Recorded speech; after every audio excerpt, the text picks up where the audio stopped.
अब हम देखते हैं कि सिलेबस क्या रहेगा मैकेनिकल इंजीनियरिंग वाले स्टूडेंट्स के लिए। तो मैकेनिकल का सिलेबस देखिए, इसके अंदर सबसे पहले है इंजीनियरिंग मैकेनिक्स। तो इंजीनियरिंग मैकेनिक्स के अंदर सब कुछ रेजोल्यूशन ऑफ फोर्सेस है, इक्विलिब्रियम है, parallelogram, law of forces, triangle law of forces जो है, उसके बाद लेमिस थ्योरम है, कपल है, मोमेंट ऑफ कपल है, ये सब कुछ आपको पढ़ना है। इसके अंदर आप देखेंगे तो सारी डिटेल जो है एक एक करके पॉइंट जो है वो यहाँ पे डिस्कस किया है।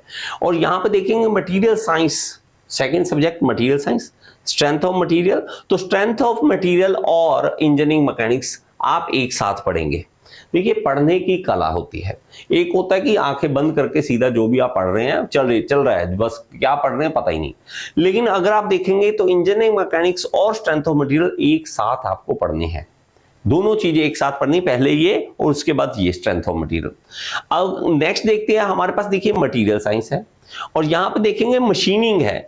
अब मशीनिंग के अंदर आप देखोगे तो स्पेशल क्या है, यहां पे लेथ मशीन के बारे में पूछा गया है, टाइप्स ऑफ लेथ पूछा गया है, इंजन लेथ के बारे में पूछा गया। तो लेथ के ऊपर बहुत सारे क्वेश्चंस बनते हैं, सिंगल पॉइंट कटिंग टूल की ज्योमेट्री के बारे में, और हमारे पास स्पेशल ऑपरेशन जो टर्निंग, फेसिंग, ये सारे ऑपरेशंस इसके बारे में पूछा गया है इसके अंदर। अब इसके अंदर देखोगे तो हमारा मटेरियल साइंस एक हो गया मशीनिंग।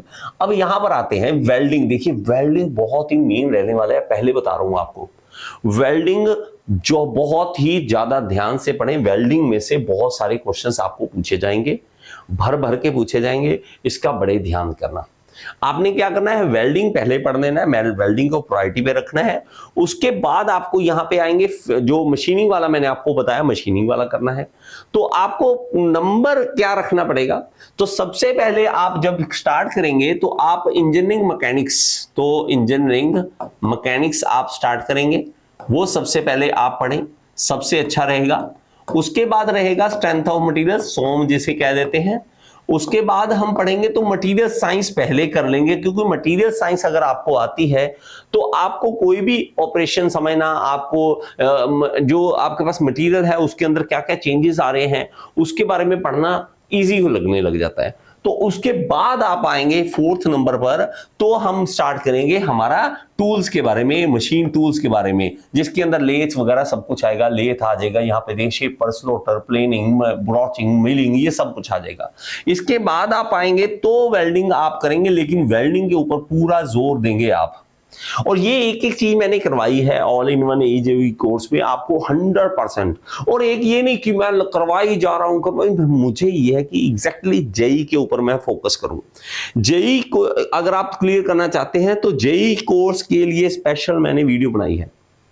और ये ऐसी नहीं है कि मैं थ्योरी लिखवाई जा रहा हूं, नहीं, आपको 100% क्लियर वीडियो के साथ, वीडियोस यूट्यूब वाली वीडियोस है, मैं ये नहीं कहता कहीं और, लेकिन वीडियोस जो ढूंढने के लिए, यूट्यूब की वीडियोस ढूंढने के लिए टाइम लगता है।